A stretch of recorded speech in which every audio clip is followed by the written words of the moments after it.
तो कैसे हैं आप लोग। मैं हूं मनीष यादव। आज फोकस बिहार बोर्ड में फिर से एक बार आपका स्वागत है। हम आपके बीच आज क्लास 10वीं के साइंस का जो एक ब्रांच है केमिस्ट्री, उसमें से एक चैप्टर है तत्वों का आवर्ती वर्गीकरण, उसको लेकर हम आए हैं। इस चैप्टर के जितने भी फैक्ट्स हैं महत्वपूर्ण, उसको हमने चुन कर एक जगह किया है, जिससे कि आपके आगामी बिहार बोर्ड एग्ज़ाम के लिए काफ़ी फ़ायदेमंद होगा। ख़ास करके MCQs के लिए और 2 मार्क्स का क्वेश्चन जो होता है शॉर्ट क्वेश्चन, उसके लिए। तो मैं आपको फिर से एक बार बता दूं, इस चैप्टर के जितने भी VVI टॉपिक्स है उसको हमने एक जगह किया चुन करके, जो आपके एग्ज़ाम के व्यू से काफ़ी इंपॉर्टेंट है, काफ़ी महत्वपूर्ण है, काफ़ी VVI है। अभी आपको हम जब पढ़ाएंगे तो आप देखेंगे कई बात जो है डायरेक्ट यहाँ से आए हैं आपके एग्ज़ाम में। क्वेश्चन बैंक आप जब उल्टाइएगा तो मैं आपको फिर बता दूँ कि इस वीडियो को देखने से आपके MCQs और शॉर्ट क्वेश्चन बन जाएंगे, सभी लगभग 99% बन जाएंगे। अब 1% के लिए तो आपको किताब पढ़ना है, उतना ज़्यादा नहीं है, ठीक है। अब उतना ज़्यादा नहीं, 1% के लिए किताब पढ़ें, आदि पढ़िएगा तो और अच्छा रहेगा, ठीक है। तो इसको देखने से आपके MCQs और शॉर्ट क्वेश्चन बन जाएंगे, ठीक है। लेकिन एक बात याद रहे कि इसको हम ज़्यादा डेप्थ में डीप में नहीं समझा पाएंगे, चूँकि इसीलिए कि ये पर्पस ही है कि आपको MCQs और शॉर्ट क्वेश्चन के लिए तैयार किया गया है, ना कि आपको थ्योरी बेस्ड जो होता है, जैसे मान लीजिए शुरू से पढ़ाना होता है तो उसमें थ्योरी समझाना फिर उसको बताना, तो उतना तो टाइम अभी मेरे पास नहीं है और ना ही आपके पास होगा। तो बेहतर होगा कि इसको आप देख लीजिए, तो आपको साइंस में 40/40 जो होता है, 40 में 40 आपके मार्क्स आ जाएंगे। इसी टाइप से सभी चैप्टर के वीडियो, फिजिक्स, केमिस्ट्री, बायोलॉजी के आपको इस चैनल पर आपको मिल जाएंगे सभी वीडियो। उसको देखिएगा और क्वेश्चन बैंक बनाइएगा तो 40/40 आपको आ जाएगा। तो चलिए देखते हैं। देखिए, पहला है कि तत्वों का वर्गीकरण, आवर्ती वर्गीकरण क्या है। जब समान गुण वाले तत्वों को एक वर्ग में सजाते हैं, तो इसी को हम क्या कहते हैं, तत्वों का आवर्ती वर्गीकरण कहते हैं। आप जब किराना दुकान में जाते होंगे, किराना दुकान, तो वहाँ देखते होंगे कि एक खटाल में दाल है, एक खटाल में चावल है, एक खटाल में चीनी है, एक खटाल में कुछ और है, यानी प्रत्येक खटाल अलग अलग है। इसीलिए है कि उसको लेने में और देने में ग्राहक को काफ़ी आसानी होता है। तो हम लोग को भी चूँकि काफ़ी तत्व का खोज हो चुका है, तो उसको पढ़ने में, अध्ययन करने में काफ़ी कठिनाई का सामना करना पड़ता होगा पहले। तो उस कठिनाइयों को दूर करने के लिए हमारे महान वैज्ञानिक सब जो है, जैसे मोसले साहब, मेंडलीव साहब, इन्होंने आवर्ती वर्गीकरण का एक प्रावधान दिया। इसके अंतर्गत आप पढ़ेंगे कि मेंडलीव साहब ने क्या किया और मोसले साहब ने क्या किया। मेंडलीव साहब के आवर्त सारणी में क्या थे और मोसले साहब के आवर्त सारणी में क्या थे, उसको अभी आप पढ़ेंगे, ठीक है। तो चलिए, आपको हमने बता दिया वर्गीकरण क्यों ज़रूरी है, क्योंकि वर्गीकरण इसलिए ज़रूरी है, वर्गीकरण करने से हमको तत्वों का अध्ययन करने में काफ़ी सहूलियत होता है, काफ़ी आसान होता है उसको तत्व के बारे में जानने में, इसीलिए इसको वर्गीकरण किया गया है। तो आप देखिए, इसमें पहला एक वैज्ञानिक आता है डोबेरेनर का त्रिक नियम कहता है कि समान गुण वाले 3 तत्वों को परमाणु के द्रव्यमान के बढ़ते हुए क्रम में, यहाँ ध्यान दीजिएगा, कहता है परमाणु के द्रव्यमान के बढ़ते हुए क्रम में सजाया, तो बीच वाला जो तत्व आया, बीच वाला उसका परमाणु द्रव्यमान अन्य जो तत्व था उसके परमाणु द्रव्यमान के औसत के लगभग बराबर हुआ। मान लीजिए एगो Q है, एगो R, एगो S है। अब मान लीजिए इसका 30 है, इसका 31 है, इसका 32 है, परमाणु द्रव्यमान मान लेते हैं, ठीक है। तो इसका जो परमाणु द्रव्यमान है, ये दोनों का शेष जो है 30 जोड़ 32 बटा, यदि हम 2 करेंगे तो हो जाता है 62/2। तो कितना हो जाता है, 2 तिया 6 दुक्का 2, तो 31। इस टाइप से क्या किया, ये तत्व और ये तत्व है, ये दोनों के तत्वों के द्रव्यमानों को जोड़ करके 2 से भाग दिया, तो बीच वाला तत्व जो था उसके द्रव्यमान के बराबर आया।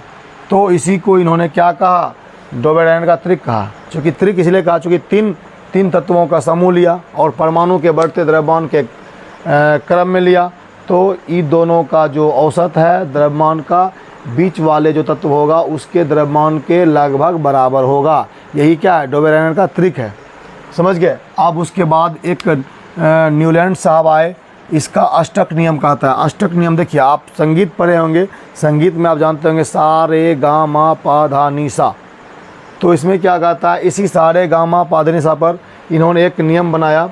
इसके अनुसार पहले जान लीजिए, ये 1866 में ये नियम दिया और इंग्लैंड के रहने वाले थे कौन, ये न्यूलैंड साहब, ठीक है। ये इंग्लैंड के रहने वाले थे, 1866 में इस नियम को दिया, ठीक है, अष्टक नियम क्यों, ठीक है। इसमें क्या किया कि जिस प्रकार सारे गामा पा धा नी सा आने की पहला सा और 8वां स्वर सा दोनों मैच कर रहा है, इसीलिए इसी के आधार पर ये जो है अष्टक नियम वाले न्यूलैंड साहब ने तत्वों को इस प्रकार सजाया कि पहले तत्व का जो गुण था 8वें तत्व के गुण से मैच कर रहा था, ठीक है। इसीलिए इसको क्या कहा, अष्टक नियम कहा, ठीक है। अब देखिए इसके बाद आते हैं मेंडलीव साहब। कौन आते हैं, मेंडलीव साहब।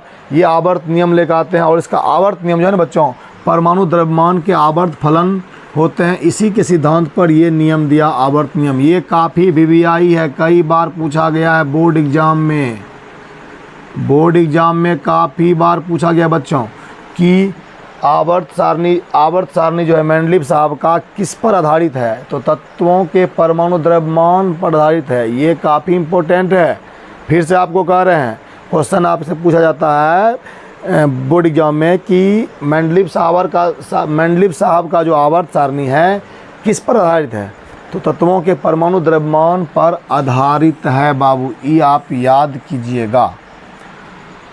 अब उसके बाद देखिए इसके भी आवर्त में त्रुटि आया, तो उसके बाद मौसले साहब आए कब, 1913 में आए और आधुनिक आवर्त नियम इन्होंने दे डाला। इसके बाद कहा देखिए मेंडलीव भैया आपसे ये सॉल्व होने वाला नहीं है, ये प्रॉब्लम हम आ गए, हम आप सॉल्व करेंगे। तो देखिए मौसले साहब का आवर्त नियम किस पर आधारित था, इसको जान लीजिए। ये भी काफ़ी वीवीआई है, जो आपके बोर्ड एग्जाम में कई बार पूछा गया है, क्वेश्चन बैंक उल्टाइएगा तो आपको मिलेगा।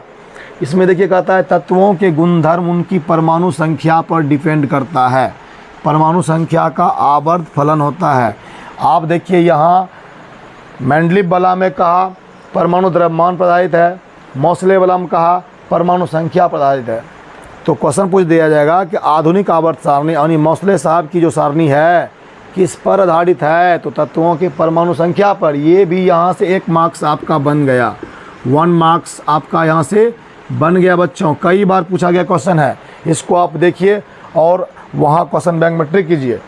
बच्चों देखिए आधुनिक आवर्त सारणी में 7 आवर्त होते हैं, 18 समूह होते हैं जिसको वर्ग कहते हैं। इसमें 4 ब्लॉक होता है, 4 ब्लॉक में देखिए जो पहला एस ब्लॉक होता है उसमें समूह 1 और 2 को रखा गया है, और दूसरा जो पी ब्लॉक होता है उसमें समूह 13 से 18 तक के तत्व को रखा गया है।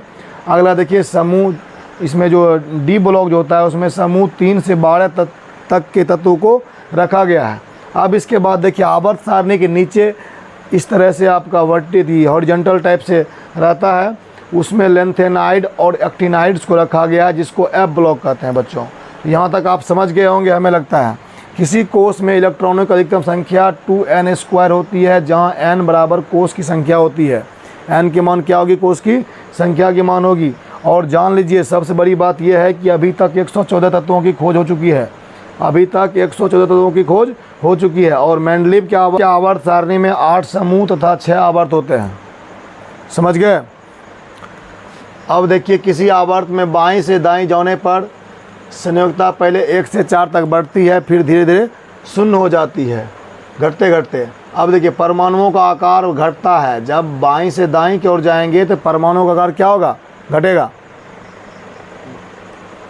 अब देखिए धात्विक गुण घटता है और धात्विक गुण बढ़ता है। अब किसी आवर्त में बाएं से दाएं की ओर जाएंगे तो क्या होगा, धात्विक गुण घटेगा और धात्विक गुण बढ़ेगा।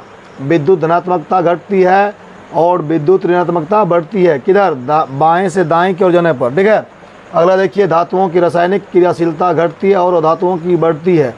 अब किसी आवर्त सारणी में बाएं से दाएं की ओर जाएंगे तो धातुओं की रासायनिक क्रियाशीलता घटेगी लेकिन धातुओं की बढ़ेगी। पहला बात क्या होगा, संयोजकता समान होगा, वैलेंसी समान होगा और दूसरी बात क्या है इसमें देखिए, धात्विक गुण बढ़ेगा और धात्विक गुण घटेगा।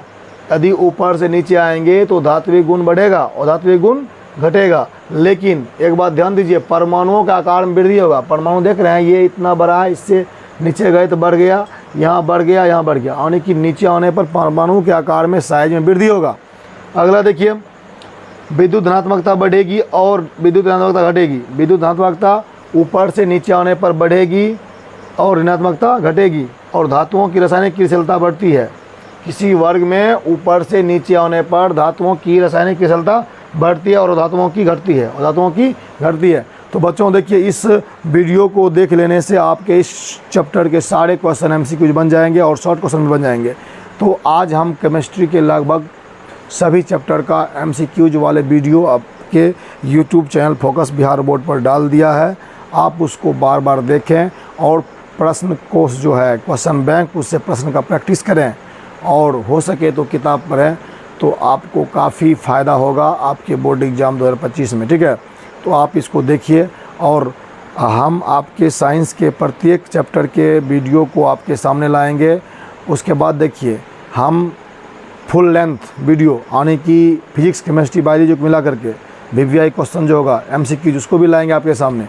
पहले इसको देखिए, उसके बाद ये सब वीडियो आपको मिलेगा। और याद रखिए, सभी सब्जेक्ट के संस्कृत, हिंदी, SST, गणित और आपका क्या इधर साइंस, सभी के वीडियो आपको चैप्टर वाइज मिलेंगे हमारे YouTube channel focus Bihar board पर। तो इसको आप लाइक करें, सब्सक्राइब करें और लोगों में शेयर करें, ताकि अधिक से अधिक लोग इसको देख सके और उसको फ़ायदा पहुंच सके।